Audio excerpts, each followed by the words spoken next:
major earthquake, tsunami, and nuclear disaster, triple burden happened in Japan. So that's another burden that they felt. Politics also changed. So during the Cold War, which political party ruled Japan? LDP. LDP. What does it stand for? Liberal Democratic. Liberal Democratic Party. How come they could dominate the politics for 40 years during the Cold War? Yes, Amira? Because they had a coalition that Yes. matched their votes. Exactly. It's two political parties emerging, liberals and Democrats. That's how they stabilize their political situation. Now, Cold War's over. We don't have to worry about communists or socialists so much now that their big boss do not exist anymore, right? Collapse of Soviet Union. So Socialist Party now changes to more democratic socialist rather than Marxist-oriented political party. And LDP people who believe that we need to stick with LDP even though there's some corrupt politicians, they are so much into money, but because we don't want Japan to become socialist state, we need to stick with LDP. Those people start to leave LDP. So there's a moment of breaking up of political parties right after the Cold War. And you don't have to, there's so many small parties that's nightmare for learners of history. So just remember that basically it became old LDP versus Democratic Coalition, as you see at the bottom of this slide. So the small democratic parties on one side, and LDP that lost some members to some middle of the road political party. So Japan is trying to create two-party system after the Cold War, just like US and UK. And the Japanese thought that two-party system is actually better than so many parties existing, because when you have an election, you know either one or the other wins. But if you have so many political parties, after the election, small parties have to negotiate to make coalition to make more than 50% to become a majority leader. So that can be now prevented. So that process starts. This is a list of all the prime ministers after Cold War. You still see many LDP, especially recently, but the part that you see in red are coming from different political parties, opposition parties. So in 1994, 3 years after the Cold War, socialist leader who just died recently became the prime minister. First time that Japan sees socialist party leader as a prime minister. And then again, 2009 till 2012, Democrats takes prime ministership. So 3 prime ministers under Democrats. So it starts to shift to more like two-party system, but it didn't last. So both times, they didn't last because natural disaster hit. So first time, socialist Prime Minister Murayama, who became the leader in 1994, resigned in January 1996. 1995, there was a major problem, the earthquake. This was January of 1995. And Prime Minister Murayama, who you see on this slide, he tried to deal with this emergency situation. So, for example, other countries tried to bring in rescue people to Japan. One country tried to bring rescue dogs, but Japan has any country has a law about how you can bring dogs into your country. dogs have to go through quarantine period to make sure that there's no disease with the dogs. So that was an existing law at the time. But when it's emergency, they say 3 days is a key to find survivors. But then Japanese law says these rescue dogs have to stay in the cage for 2 weeks before they can come to the society. If you're the prime minister, if I were the prime minister, I would negate this law. This is an emergency situation, so come in. But Prime Minister Murayama, he was an honest person, but says, well, this is the first time I'm really in charge of everything, so I don't know how to deal with many things still. So sorry people that I couldn't deal with the disaster very well. So it's nice that he apologized, but you don't want a leader like this when emergency situation emerges, right? So after this earthquake, people voted for good old battle LDP again, because LDP has been in charge of Japan for such a long time. So in terms of, in case of emergency situation, they seem much more reliable. They know what to do. They know who to talk to in the police. They know who to talk to in the defense forces. So they're much quicker in reaction, people thought. So short-lived socialist prime ministership ends after the earthquake. Also in the same year, doomsday cult group called Om Shinrikyo attacked a subway system. I think I mentioned this last time. This is a mixture of Buddhism, Hinduism, and Christianity all mixed. This legally blind man is the cult leader, and he recruited heavily from scientists, grad students who are in science.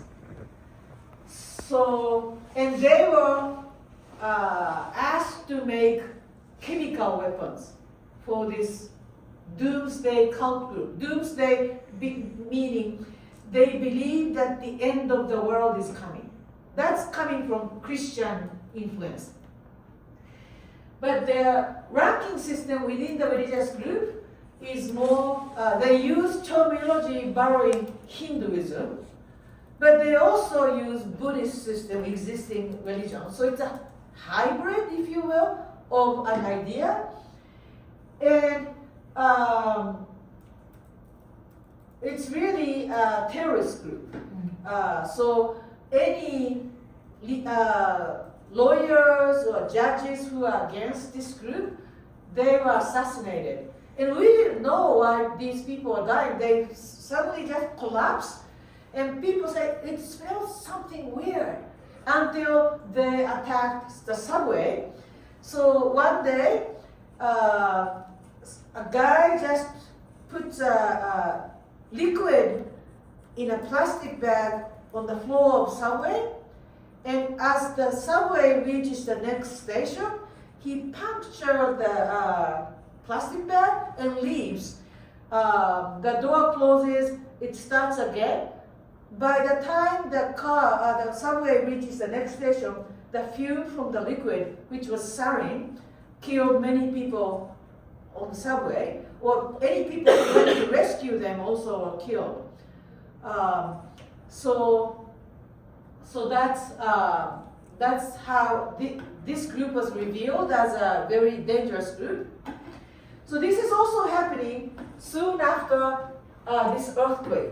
So people feel very uneasy from this natural disaster, many people losing family members, and plus this cult group is causing this terrorism. Also, this is a more criminal history thing. People who are into horror might find it interesting. But in Kobe, a couple of years after this, a boy who lost his grandparents or family members from the earthquake killed a younger boy. This perpetrator kid is only 15, 16, and he killed a 9 or 10-year-old boy. Not only that, he cut off the boy's head and placed the head on top of a elementary school's gate early in the morning. And luckily, kids didn't have to see this. Newspaper delivery person discovered it. And then this perpetrator sent a challenging letter calling himself as a character from manga. I'm so and so, catch me if you can type of letter. And eventually he was caught, but everybody was surprised that this was a little boy himself. So uneasiness in the society can be felt through these incidents and cult group and disastrous situation. Okay. This is all political stuff. I'm gonna pass this. You got the idea? So another situation where we see not LDP leaders becoming prime minister is 2009. People are sick and tired of long-lasting recession, and they wanted a change. And also, this is when they saw President Obama becoming president of the United States, and Japanese were inspired too. First black president becoming the president of the United States really inspired the entire world. We can do this too, type of feeling. So the Japanese chose a different party than LDP, Democrats now. But again, in 2011, another natural disaster hits. And this is very hard to control for anybody. First, huge earthquake, and then earthquake caused huge tsunami. That killed more people. It killed 20,000 people in Japan because of this earthquake and tsunami.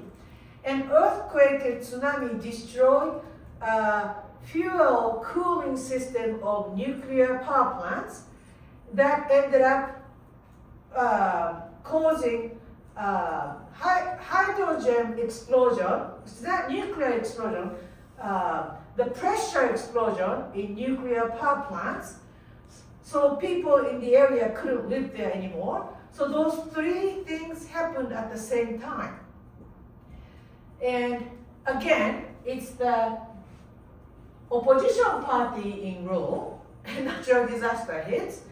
They can't really deal with, I don't think anybody could deal with this efficiently. But people again thought LDP would deal with it better. They are the stronger, long-lasting one. So LDP comes back. And this time, Shinzo Abe is the prime minister who had the longest serving time as prime minister in Japanese history, who got assassinated rather recently. He became the prime minister of Japan. And ever since then, ever since the natural disaster, LDP is in rule. Most recent one, the female one. So that's the political situation of Japan after the Cold War. So despite this long-lasting economic recession, Japan kept this ODA, Overseas Development Assistance, which started as wartime reparation. If you remember the Japanese foreign policy after World War II, after occupation, they made three things as principles of US Japanese foreign policy. One, strong connection with US. Two, reparation. So I guess mending the relationship with countries that Japan jeopardized because of the war. So World War II, clean up the World War II mess they made. And in that context, they started giving reparations and aid. And then third principle was maintaining secure incoming of natural resources to Japan to maintain its economy. But the second one, World War II related reparations, will change to ODA project. So despite the recession, Japanese government kept ODA throughout the time. Of course, it had to be a little bit below, but 1991, right before they went into the recession, Japanese aid to the world was second in the world, only after the US. But at the end of the recession, around the end of the recession, 2010, it was still fifth in the world, after US, France, Germany, and UK.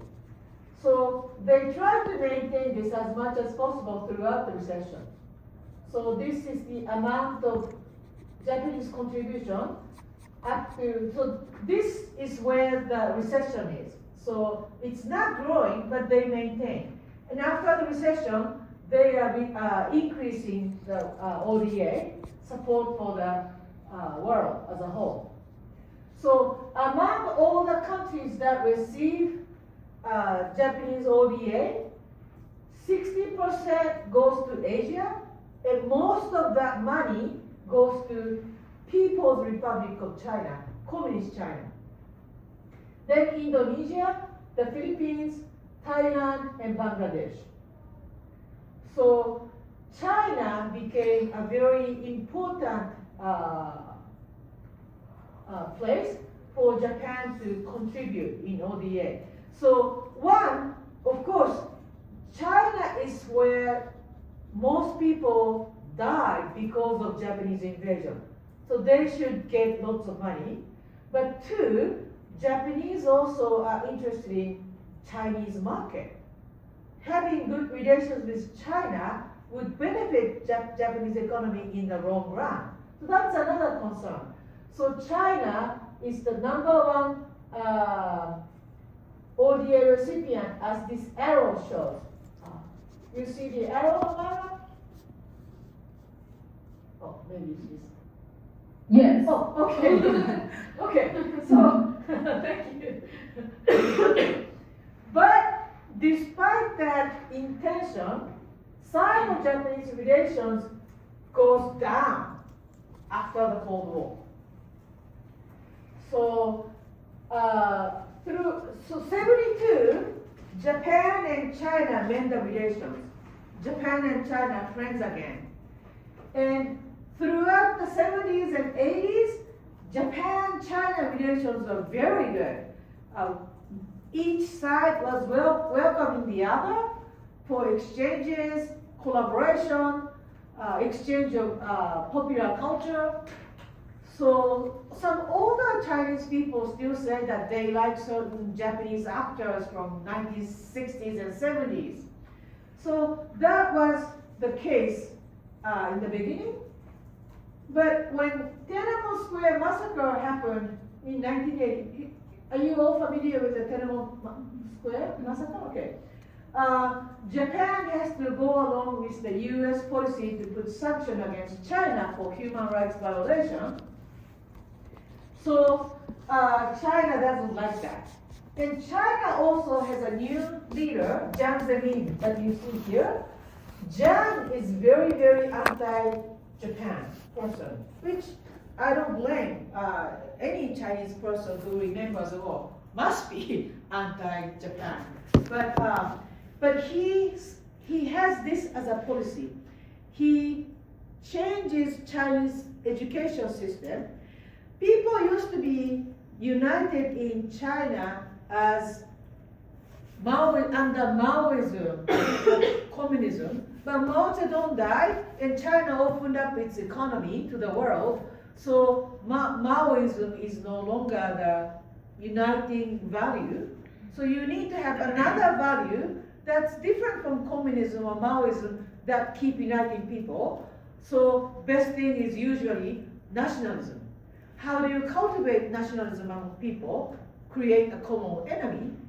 Common enemy would be US, because it's a capitalist country, but US is supporting, US is a now major market for Chinese products, especially through Walmart. So Japan is important, but Japan's market is not so large compared to US. So through history education, they have this campaign against, well, the reminder of horrors that Japanese caused to Chinese people. So newer generation Chinese people who didn't go through the war hate the Japanese more than people who went through it even. So that's starting nationalism education. And Prime Minister of Japan that you see here, he actually starts going, so there's a Shinto shrine in Tokyo called Yasukuni Shrine. So Yasukuni Shrine is not a traditional Shinto shrine in the sense that it exists for thousands of years. Shinto, of course, is the original. Yasukuni Shrine was built after Meiji Restoration. So everybody who died for Japan in wars or by working for the government, they can be honored in this shrine. So it's a cultural thing. So people who died through Sino-Japanese War of 19th century, Russo-Japanese War from 1904-05, World War I, World War II, and anybody who worked for the government. So its equivalent would be National Cemetery in DC. Yeah, makes sense? So this is where people usually go. But it has religion associated. It's Shintoism. But you know, National Cemetery, of course, individual gravestone is maybe cross or sometimes Star of David, you know, different religion is denoted. But often ceremony is more like Christianity type of ceremony at the National Cemetery, right? So, but this one is religious facility where they worship the war dead. So Prime Minister of Japan had been going to this shrine to pay respect since Prime Ministership existed. But China now sees this as a problem in the 1990s. Previous Prime Ministers, they didn't complain. But now with the nationalism education, Prime Minister going to this shrine is as if Japanese government is paying respect to those who killed Chinese citizens, right? So they don't like it. South Koreans also said the same. So, it's getting warmer. It becomes a political issue between the two countries. While China is receiving the largest amount of ODA from Japan, okay? So some prime ministers refrain from going there because it becomes controversial. Current Prime Minister of Japan, the first female Prime Minister, she is a conservative leader of LDP. She would go, I think, but I don't know. Now that she's a Prime Minister, she might make a political decision not to go. People are very curious about what she's going to do. She already made a major issue with China 3 days ago already. She said, somebody asked her, if Taiwan was invaded by China, would you consider this as a security threat for Japan? And she said, of course it is. Taiwan's right next to Japan. The closest island of Japan is very close to Taiwan. So she said she would consider that as a security issue, and China was really angry, saying it's a domestic issue between China and Taiwan. Why is Japanese Prime Minister making a statement about our territory? And they also said they want to thrash her throat. So that's the level of escalation of words that they exchange. So from any sense, you cannot say Japan-China relations are very good. Since 1990s, since the end of the Cold War, it's not very good situation. So not only that, there's a territorial dispute. There's an island here off Taiwan, part of Japanese chain of islands, Senkaku. This is disputed between Japan, Taiwan, and China. After World War II, United States owned it as part of Okinawa, and when United States returned the island back to Japan, United States returned this also to Japan. In 1972, China had no issue at the time, but only in 1990s, with the patriotic education rising, China says this is Chinese territory. Also, there's a speculation, there's a underwater oil wells, potential oil wells. So that's another reason why everybody says that's their territory. There are often skirmishes between Chinese ships and Japanese Coast Guard. Sometimes they run into each other, so this could be potentially a place where they might start a war. And if there's a war between China and Japan over these tiny islands, US-Japan security alliance will United States be pulled into this? I hope not. I hope Japan or China won't go into a war over tiny rocks like this. But that's potentially a volatile situation could rise from there. So that's another issue between Japan and China. Now, when the first socialist prime minister became the leader who didn't know how to deal with rescue dogs, remember? The socialist prime minister made very, very extended and heartfelt apology in 1995 upon the 50th anniversary of World War II ending. But there has been apologies issued to South Korea and China for many, many times, as I think I showed you before. I even didn't want to put the details anymore because there are so many. But still, words is not enough for South Korea and China to forgive Japan from World War II atrocities. Even with reparations and ODA, it's still not solved as we stand today. Any questions or comments? Or any advice for the Japanese government or Japanese people what to do to mend relations with China and South Korea?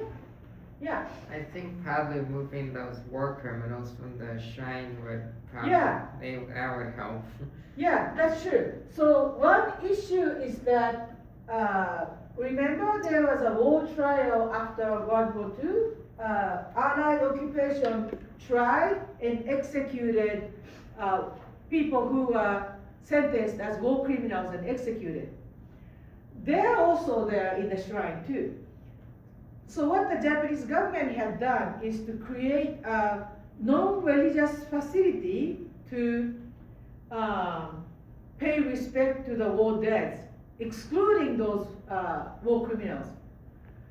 So emperor and prime ministers go there because it's more neutral place. But some veterans family association, they complain. They feel that the spirits are in the shrine and they want political leader to come to respect to the war deaths and the family who sacrificed for the country. And they are big lobbyist group for votes. So that's another reason it's a little bit tricky for politicians. But yeah, you're right. If I were the president and a president prime minister, I will go to the religious place, but rather go to the more neutral place. Yeah, that's a good point.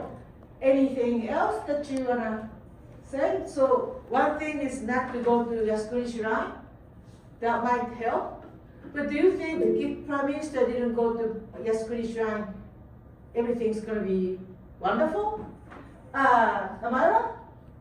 I would say since like it is a violation of religious state, maybe make it a sentiment not to go when you're prime minister, so it won't have a bad reflection on how the other two countries that are neighboring you view you, to say that it was disrespectful to visit these places with war criminals that disrespect both countries and violate both countries. So like making it a point not to go, possibly, even though you want to pay respect to the other families. If those war criminals are still there, then there shouldn't be any sentiment to going if it is known to be a neutral place, but to other countries it's not. Yeah, again, so not going there would be a good solution for diplomacy, but the politician might not get enough votes. So domestic concern also is something that politicians have to worry. So that's why it becomes such a complex issue for them, for the politicians. And some prime ministers say, I came to this shrine as a private citizen, not as a prime minister, and I gave my pocket money as offering, not my public money. So who can complain about me being here? But then China still doesn't like it because it's the same person who's going to be, whether he's going or she's going as a prime minister or private citizen, it's the same person. So that doesn't solve. So that has been an issue. You might hear about it in news if you pay attention to the news. But that's the situation between China and Japan since Cold War's end. So other issues, more social. So because the recession lasted for 20 years, that's a long time. So if you graduate from college at age 22 and this recession starts, you may not have a good employment opportunity until you are age 42. That's a serious issue, isn't it? You can't find a good job. So this 20 years of recession brought this notion called free term. That's a Japanese English word. Free person, free term. Part-timer or NEET.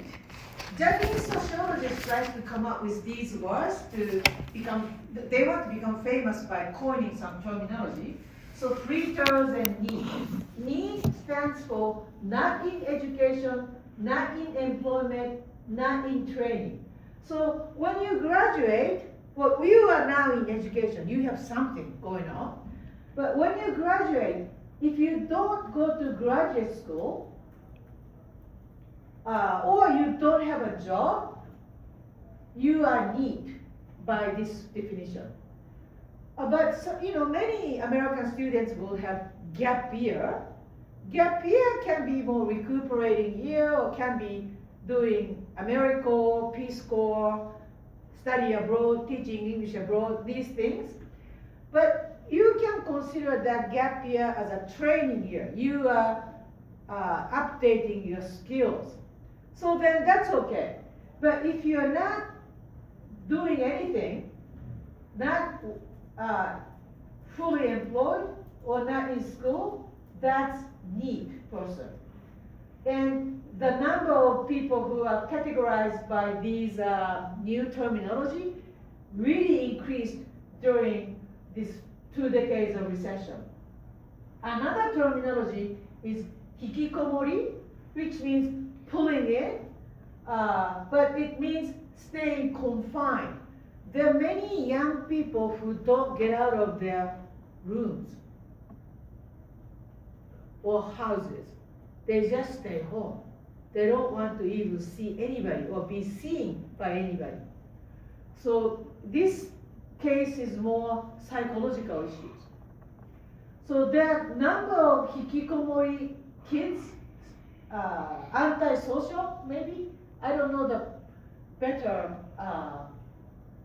translation would be what would be in English, but socially isolated young people, usually they stop going to school and they stay home and they don't even want to talk to the family members.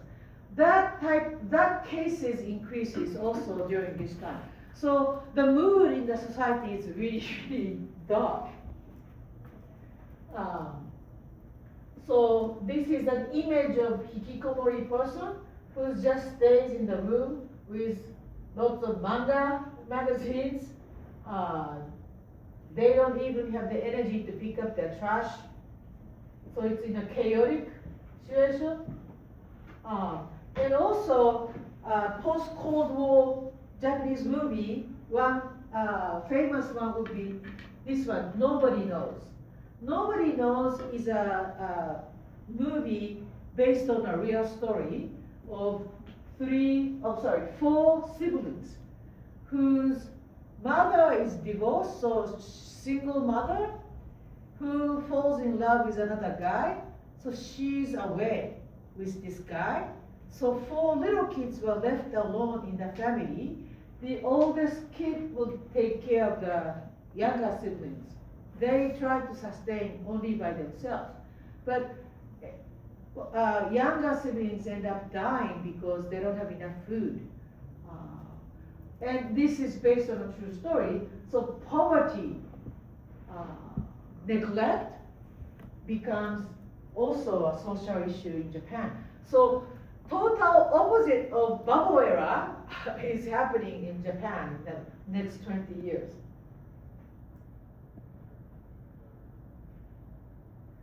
So again, so this is the graph that shows that the number of FRITA or need. So here, since 1992 up to 2000, you see an increase of these people who are not employed fully. So FRITA, it was a terminology to describe the young people who didn't have a full-time jobs and surviving on part-time jobs. So in a way, it's free. You are not directed by company's bosses. If you don't like the convenience store clerk job, I'm quitting, I'm moving on, and you can find another job, maybe picking up trash. That's free-spirited. You don't have to be told what to do. If you don't like it, leave, get a new job.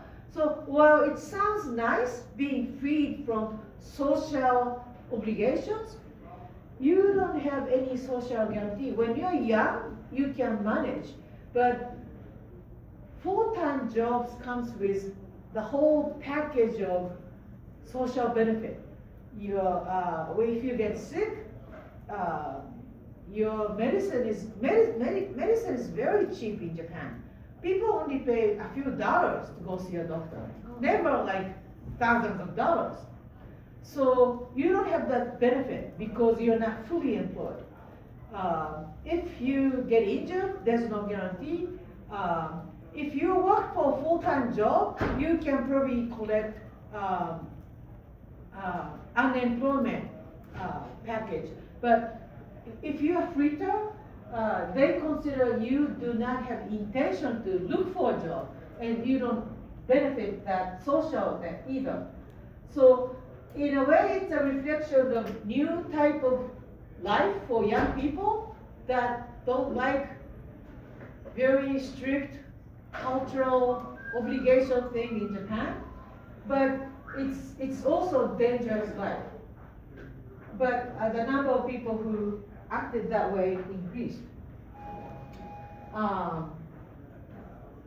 But as the economy starts to improve, the number also decreased. Yeah, Just a question about the NEET. yeah. If that's like a demographic that's like a wide thing in Japan, why, like, how are they, if they're not working and they're not in school, well, if they're not working, are they living with their parents? Yeah, so, yeah, living with parents, or this is also the notion of full-time job. So it's very rare in Japan to see somebody, well, until this time, it was very rare to see somebody who's living on part-time jobs. Because Japanese companies guaranteed full-time and full lifetime employment. Once you are hired, unless you steal or commit crime, your employment is guaranteed until you retire. Unlike here, or our companies are doing well, we have to fire people. That doesn't happen in Japan. So it's a very nice, stable way of living. So most people had full-time job, working for the same company for their entire life. That was very common.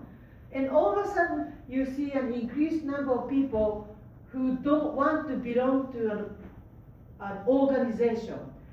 So it's a social thing. Maybe it's not so strange from American perspectives, because we allow any type of lifestyle to be possible in this country, right? Mm-hmm. But this was very strange from older Japanese perspective, if that makes sense. Does that answer your question? No. Yeah, it does.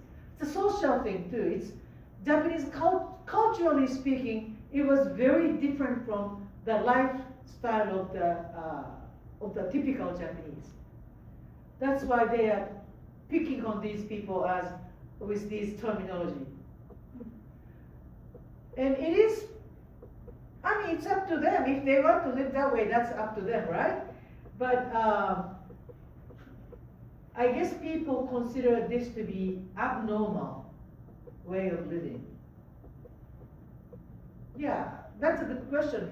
Because I'm from that society, so I would just accept these terminology as eye-catching phrases without thinking that would look strange from American perspective. Yeah. Any comments or questions other than that? Yeah. I know the word part-time job, I think Arubaito, that comes Yeah. from like German, Yes.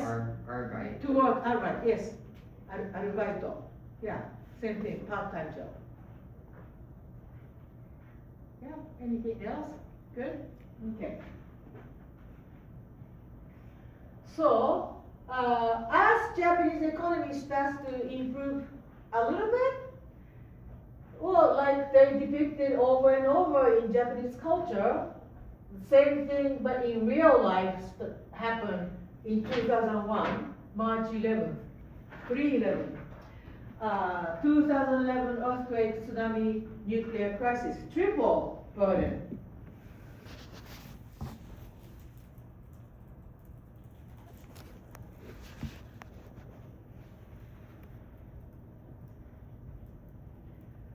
So this was, I was of course here in Michigan when this happened, but I thought, wow, my home country is going to disappear. I really felt that because this, not only the devastation in the northern part of Japan, the radiation scare, and many foreign residents who were in Japan left Japan because they thought their life was in danger because of radiation spread. So this is like another Hiroshima moment for Japan. I know some people in Tokyo who are already hundreds of miles away from the nuclear zone. Father moved toward west with their kids to not to be affected by radiation because we didn't know how far the radiation effect will come. And even to, so it's been about 14 years. Korea and China still refuse to buy seafood from Japan because they think it's contaminated by radiation. I think South Korea may have just lifted that last month or something. So I don't know if you have seen any videos of entire city being destroyed by tsunami within 10 minutes. If you haven't, I recommend that you watch it. Just Google it, tsunami Japan 2011. You will probably see many images. And it wasn't just one city. Many coastal cities of northern Japan was entirely swept away. And many people who escaped to the higher ground was picturing, videotaping the disaster of losing their own homes, sometimes knowing that their family is still there in the house, older people. So it was very, very tragic.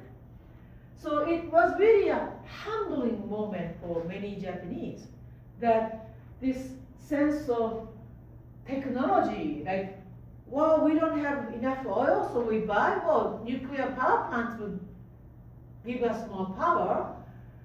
We have the technology to do it, and it's safe. That overconfidence in believing in science and technology was totally shattered. So it leads to anti-nuclear power plant movement, that people say, we have so many earthquakes in Japan, so it's not viable for Japan to have nuclear power plants. So let's shut them down and change to renewable energy. But the Japanese consume so much energy, renewable energies cannot supply enough for Japanese consumption. So slowly but surely it's coming back, nuclear power plants, while they also keep using oil-based power plants. So again, government not being able to deal with this big-scale disaster, distrust the government, leads to LDP coming back. But also, I think the Japanese became even more kinder and gentler after this event. So many people wanted to be do the volunteer work to help out on the weekends. Many celebrities went to this area, even if it's only that they can sing for them or do the dancing for them. But so many people helped by either by money or by going there, or people making poems about them, making songs about them. So the entire country focused on recovery of the area after this. So in one sense, the Japanese were united. Another thing after this is Japan has this renewed love for Taiwanese people. Taiwan raised the largest amount of money for Japan. And it's not a big country. Population-wise, it's much smaller than Japan, it's smaller than US, it's smaller than China, but they raised tremendous amount of money for this disaster. So I don't know why, maybe just genuinely they are kind, but also Taiwan has this sense that they were once colonized by the Japanese, like Taiwan, like South Korea, But Taiwanese people also were colonized by Chinese after World War II, nationalism. And they compared the time under Japan and under China, under Chiang Kai-shek, and they actually thought Japan was much better of two evils, two colonialism. They actually developed Taiwanese economy, and they said the Japanese taught them to be diligent and be on time and do things in the right way. So that attitude really helped Taiwan develop after World War II. So some people still have this nostalgic sense toward, even though it's colonialism all the time of Japan. So maybe that's the reason why so many Taiwanese people help. Japanese actually didn't really, well, they were indifferent to Taiwan situation, but they pay much more attention to Taiwan today because of this kindness shown by Taiwanese. And this was most evident in a baseball match. So there was an international match.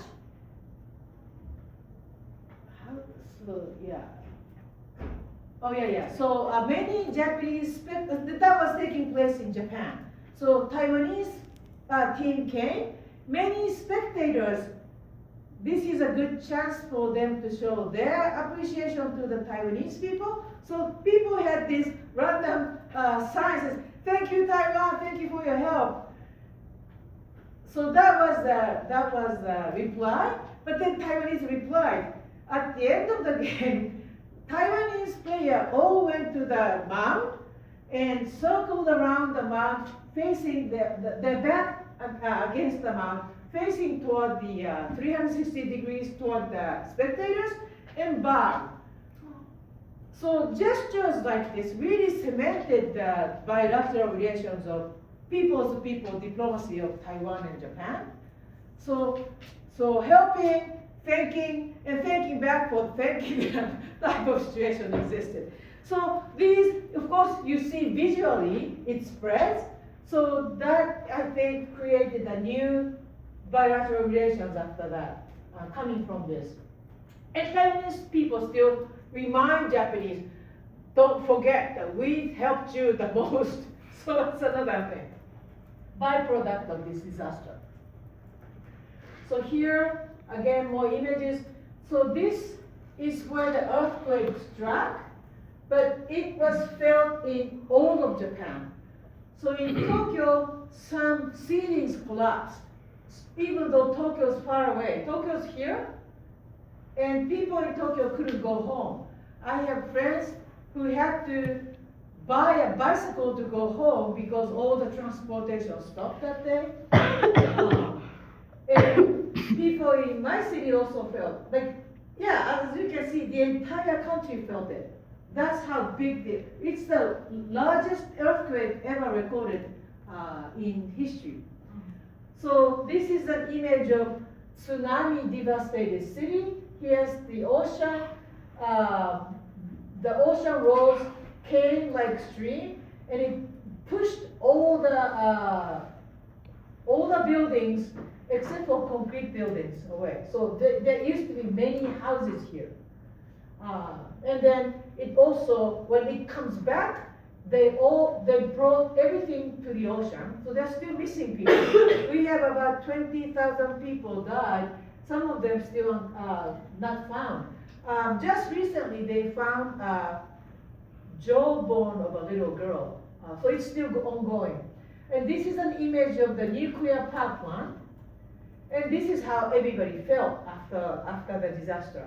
Everybody is in the feeling of praying for their souls to rise to the heaven, or, calming spirits, and just humble feeling. That really dominated Japan for a long time after that. So, even despite the huge tragedy, Japan has to keep going, and it kept going under the leadership of Prime Minister Abe. Abe had lots of scandals. LDP as a whole, they always have lots of money scandals because they're in power. Many people would donate money and they don't report these money. So that's the problem. But he was a prime minister for 1 year, but he got sick and he resigned, but he came back in 2012 after the tsunami. And he was in office until 2020. So entire 2010s, Japan was under his leadership. And despite the problems, he was a strong leader who brought new economic policy. So he wanted Japan to go through inflation, actual increase in price, which would raise Japanese standard of living, and also public investment. So government spending money to create demand. Tokyo Olympics, that was supposed to happen in 2020, but only happened in 2021 because of COVID, was basically his idea. When they announced that Tokyo to be the next Olympics, Prime Minister Abe wore Super Mario Brothers costume to appear in the previous Olympics. Here we are going to hold Olympics next time. So he was also in public a lot. Also, he realized, he identifies Japan's problems. That's one, rapidly aging society. So that's the topic of Lily's in connection to women's issue. So in every society where it's developed, people will have fewer kids because kids cost money. Send them to Albion, that's a lot of money. So it becomes fewer and fewer kids. So unless a couple maintains to have 2 or more kids, your population will decline. That's simple math, right? Mathematician? Yeah, right, thank you. So, not too many people having more than 2 kids, or not too many people getting married. One, we talked about fleeter problem. Fleeter or NEET, if they don't have full-time employment, just living off part-time jobs, they can't afford having a family, right? They are free to sustain their life, but they, especially if you are a man, this is still very traditional gender society. Man has to, expected to have certain amount of salary before he can get married. No one wants to marry you if you don't have full-time job. That's what the society says. So free-spirited young men who don't want to get a full-time jobs, they are not into marriage. Women also. Women are getting higher education now in Japan too. If you have higher education, you get good jobs, you get paid well. So if you get paid well, once in a while you have vacation, you have enough money to afford taking yourself to a trip to Hawaii or trip to United States or Europe. That's a fun life. If you get married, as your family might pressure you, you would maybe work for a while you are young, but soon there's a pressure. When are we going to see our grandkids? So pressure to make kids.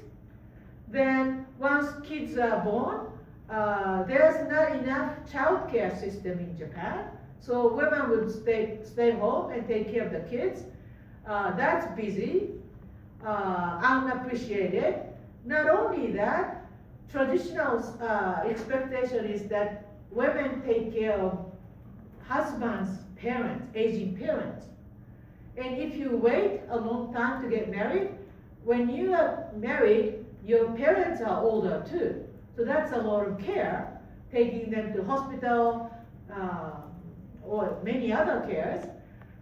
So that's a lot of work for her. So if a woman compares the life between single, working, lots of money, free time, versus happiness is all in family life, raising kids, which is of course good value for people, but taking care of kids, taking care of elders, and also maybe often taking care of husbands who don't cook, who don't know how to clean. That's a typical case in among Japanese men. Younger generation men are changing, but if you have to purposely look for guys like this, then the answer is kind of obvious. Women try not to get married. Yes. And Japan has the average age of women getting married is highest in Japan, I think, the statistics show. So the higher the age you are when you get married, that means you have fewer kids because, there's a certain time limit. So that leads to the problem of aging society. The overall society is full of older people who need care, government money, while people who earn money, pay tax, are reducing. That's a major problem that they can foresee as a government. So Abe's solution was, well, we have two solutions. One, we let more women in the workforce so that they can become the workers, but that also promotes the same problem of aging society, as I said. Women working, they don't want to stay home, or they don't want to get married, so it's the same vicious cycle. The other option is Japan has been a very homogeneous country in terms of ethnic diversity. Of course, Japan has indigenous population of Ainu people in northern island of Hokkaido. Japan has many Chinese Japanese or Taiwanese Japanese and Korean Japanese population. In fact, there are a few Chinatowns in Japanese city that existing since medieval time. There's some Koreatown in Tokyo. So there are some ethnic group, and of course Caucasians from Europe or United States who are working in Japan, but the population percentage is very small. So open up the society for immigrants who work in Japan. That's the other solution. But most Japanese are not used to multi-ethnic society, even xenophobic. So Abe's choice was to promote women going into workforce. At the same time, providing child care facilities. So create more government-funded child care facility. That's what he did.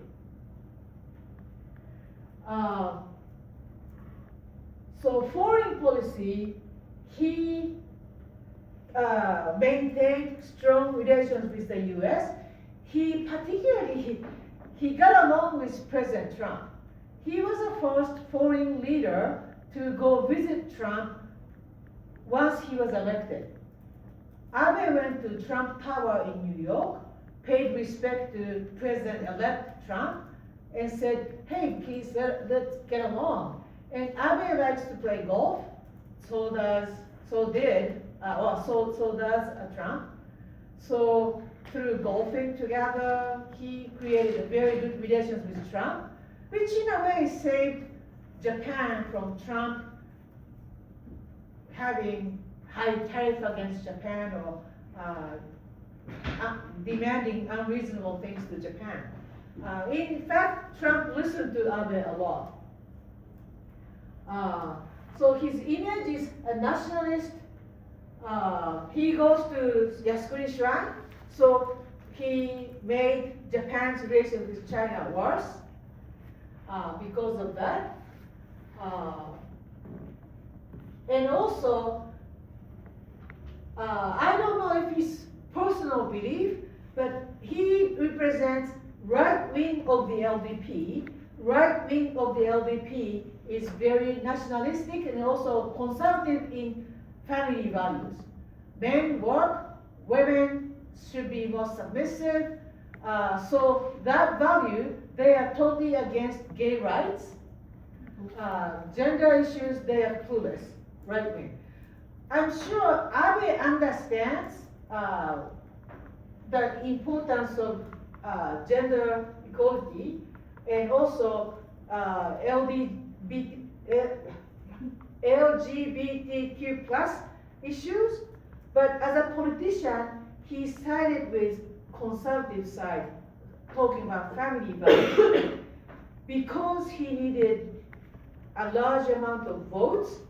So organized votes always come from religious organizations. It's the same here too. Trump and also Reagan in older days, they get organized votes from religious right wing. So it's similar in Japan too. He got religious votes from any religious group, and for that he would provide greetings in videos, video message to religious groups. He didn't dare go to religious meetings because he didn't want to be videotaped actually being there shaking hands with religious leaders, but he sent video messages. And he sent one such video message to a South Korea-based Christian organization, the Moonies.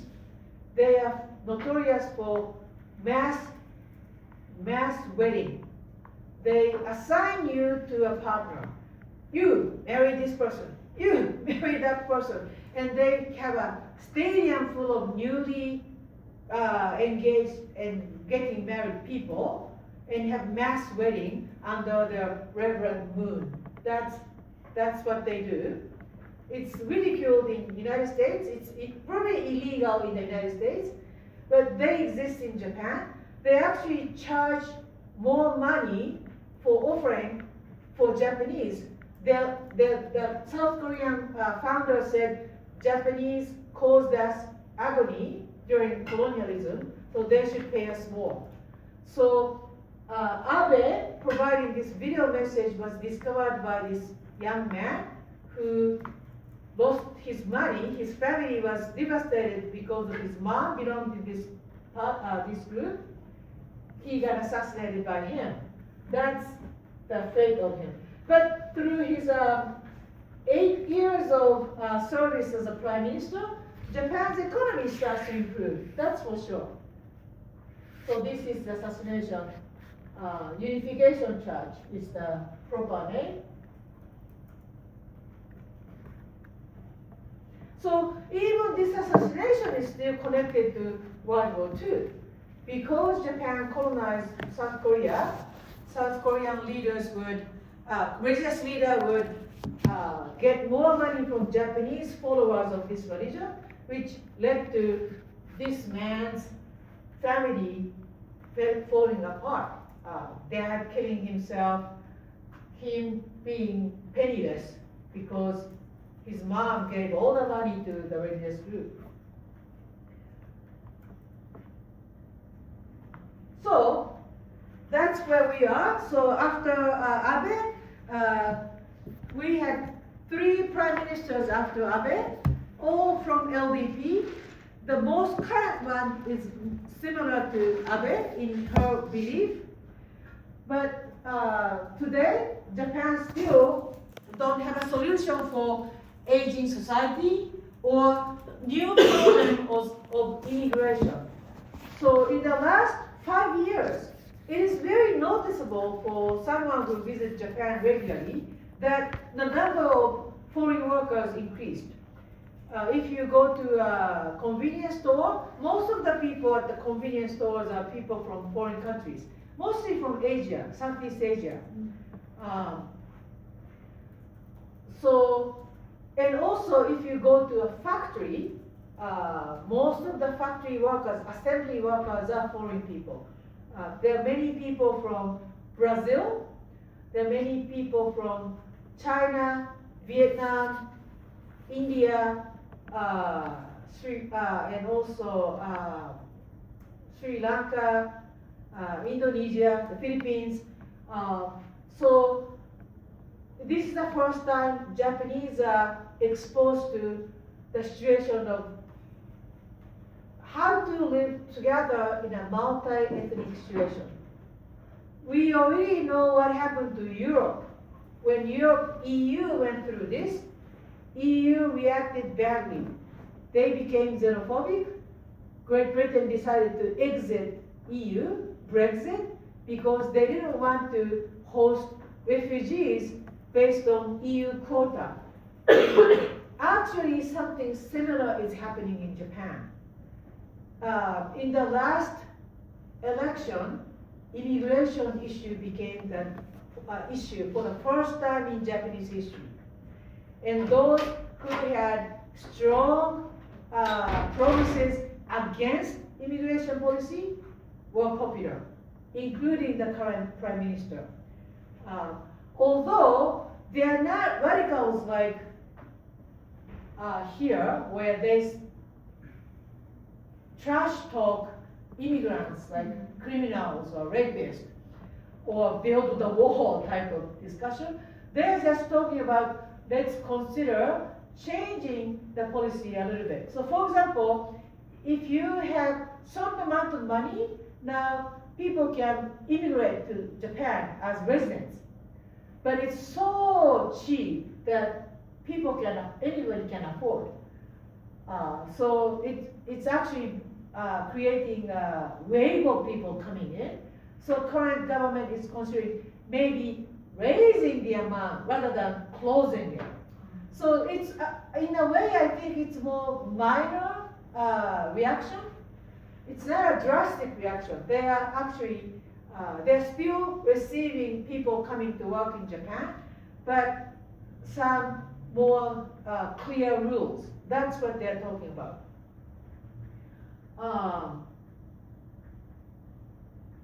And also, because it's an aging society, there's a huge government debt now. Government is printing more money to pay for medicine, which is very cheap, especially older people. My mom only pays, she was hospitalized in April and was in hospital for 10 days. I brought $2,000 in case that I have to pay. Maybe I have to pay more. It was like $200 for 10 days stay in hospital. That's super cheap, right? Yeah, cheaper than a hotel. Yeah, so that means government is paying for it.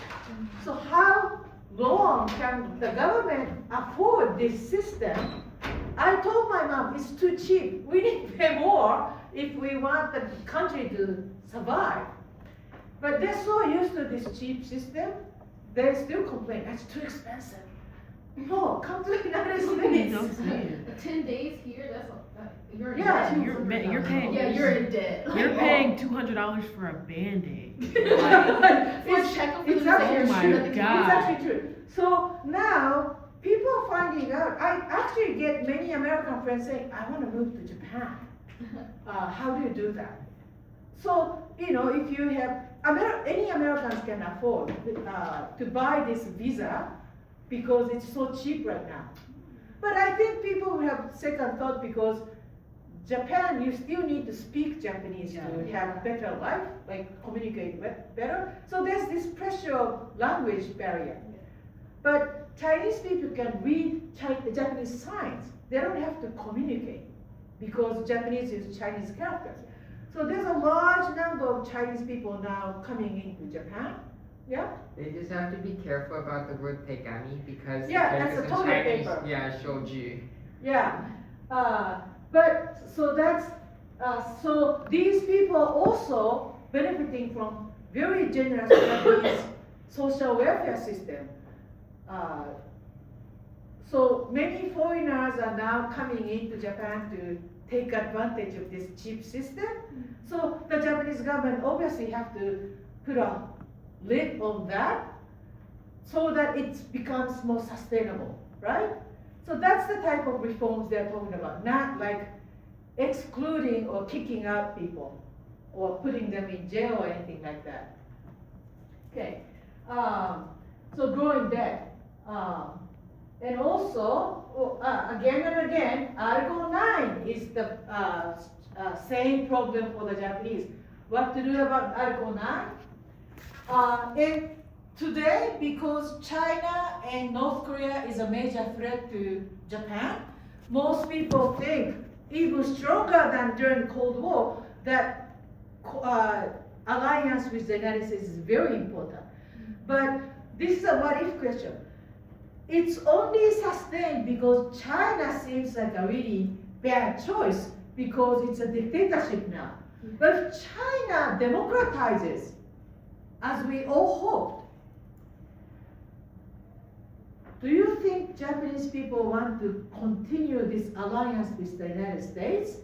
If China is not threatening, friendly, open to exchange, open to democratic ideas with capitalist system, just like the United States, I think there could be a situation that Japan wants to go along with China more than the US, because throughout history, China was closer to Japan, not just geographically, closer in learning.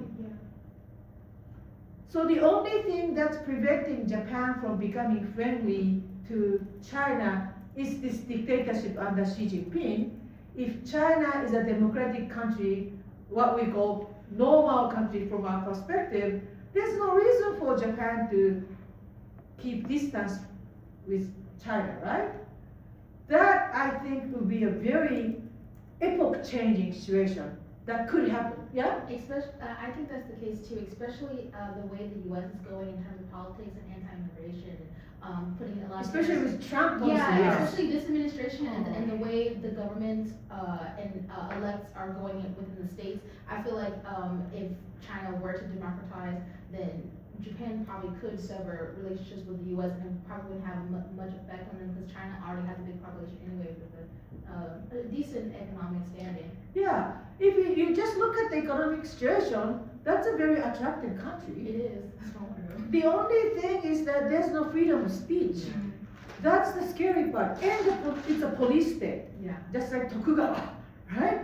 So if the government changes, that's actually like a huge revolutionary wave in world history. So realignment of the world order will start, like the end of the Cold War type of situation.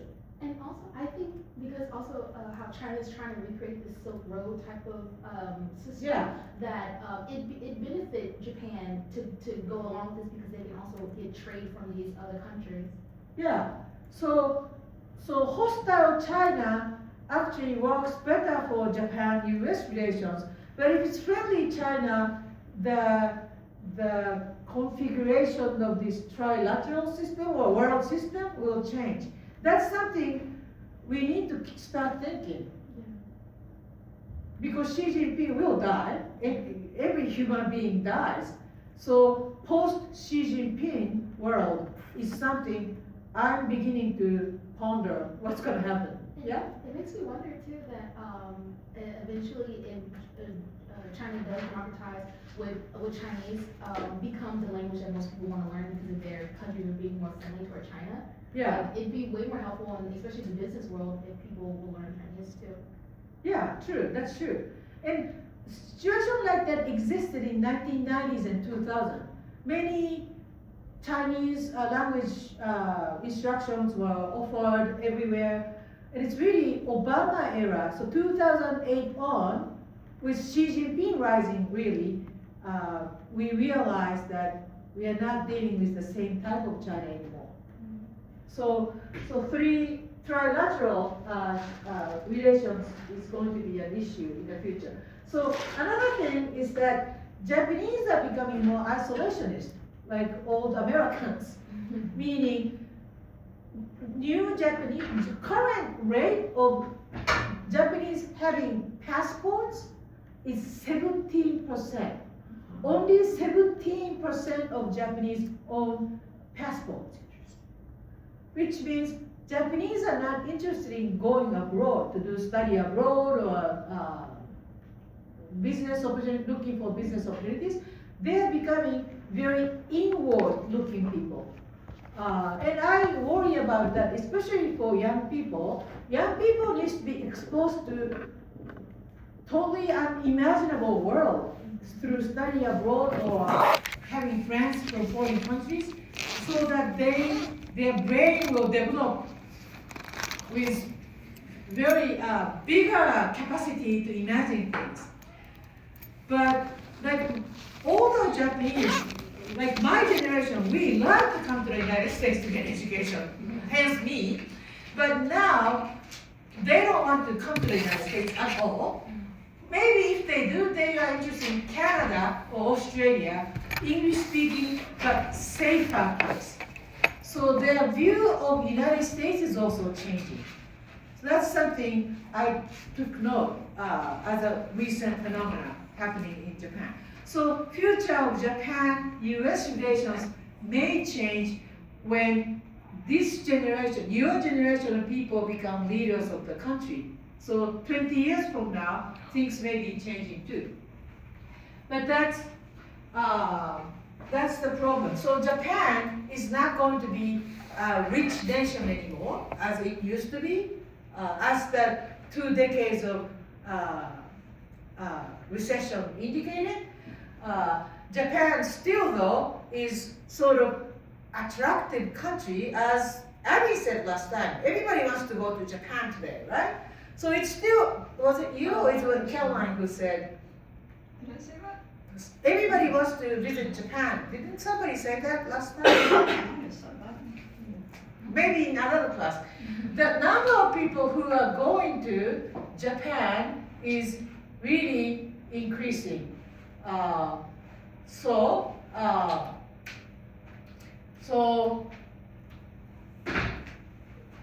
even though it's, well, one, it's cheap. Now yen is super cheap. It's totally reversed. So if you go there, everything is very cheap. If you have $3, you can have decent lunch or even dinner. If you have $10, you can have good dinner. $25, very nice dinner. Whereas here, it's $100 or something, right? Yeah. So it's very cheap for you to go to Japan. But I wonder what the motivation is among people who go to Japan, besides being cheap, yeah? I know that at least for like the people that I talk to, it's wanting to explore other places before like we're not allowed to, like as Americans, like before the stereotype becomes like worse. But there are like 190 countries around the world. There are other places to go. Yeah. Why Japan then? I really want to go to the cultural sites and like the hot springs and learn more about traditional societies. Yeah. Thank you. Amara? I also think it's like the emergence of like Japanese culture, like pop culture phenomena, like especially that happened during the 2010s, like with anime, with Studio Ghibli, with so many like soft cultural influences that spewed over to the US. I feel like a lot of our generation was intrigued by that, so a lot of people started to learn Japanese, a lot of people started to love, like vocalize, like loved the culture, or like pop culture in a sense. And so I think that sparked a lot of people wanting to travel to Japan specifically, kind of like how now we see with Korea, with K-pop, with drama, we see a lot of that people want to go to Korea, so I see like that same soft culture influence happens, kind of like how we did our itinerary for Journey to Japan. Oh, yeah. Posted on different things about like sites and culture of foods and like language and like shrines to see different things that pop an interest. Yeah. Well, your statement comes from somebody who learned about culture and history of Japan more than those who just feel that they want to go to Japan through they read some manga or anime. Go ahead, Abby. I mean, maybe it's part of like a safety thing, or like. Oh, if okay, you it's a wanna safe go country, to, yeah. like, East Asia, like that's gonna be like one of your safest Yeah. options as an American. Yeah, outside of the United States, every place is safe, mostly. Yeah. I would also attribute it to the cultural influence. Japan has a pretty enormous cultural influence over the US, especially young people in the US. Yeah, maybe through pop culture, but also even older generation. I think Japan is the country that's most studied by the Americans. So we have European studies and American studies, and also the West. So African studies, East Asian studies, Middle Eastern studies. Among these, I think Japan is probably the most familiar country for Americans. Starting with older generation, there are so many Americans who stayed in Japan in occupation. This is like a largest study abroad program sponsored by the government, right? People, GIs, soldiers are going to Japan. Then there are business people who go to Japan. There are young people today who go to Japan through pop culture. So it's probably the most familiar country. But familiarity is kind of limited too, unless you take lots of classes. So imagine there's a Japanese who loves Spider-Man comic books, and they want to go to New York because Spider-Man moves around in between buildings in New York. So they go to New York, spend 2 weeks in New York, then, well, it's very expensive, I know. Yeah, if they can afford. And felt, wow, I really enjoyed being in the United States. Do you think the person knows the United States? No. No. Really. So that's what I see. Even though many people go to Japan, to satisfy their aspect of Japan through one comic book, One Piece or Dragon Ball or something. But that's just scratching the surface. So I really appreciate you studying history of Japan, because if you study history of Japan, you really understand the backgrounds of many things. When you see buildings, when you see signs, when you meet people. So at the end of this lecture, I really want to thank you for taking your interest in Japanese history and understanding the history, asking lots of questions, making lots of comments. This class was one of the best classes I had for Japanese history class, and also this semester, very engaging. I really enjoyed your participation. And I'm sure there are many things I left out, because usually Japanese history is taught in 2 semesters in other schools. This is combined, compacted lecture. So I hope you keep learning about it, keep having interest in it, and hopefully someday you go there. Okay, so this is the end of the class, and next Tuesday we'll just meet maybe for a short time to have reviews. Okay? Monday. Oh, I'm sorry, Monday. This is Monday, Wednesday class. Thank you for correcting me. Format is going to be multiple choice and essay, no short answers, okay?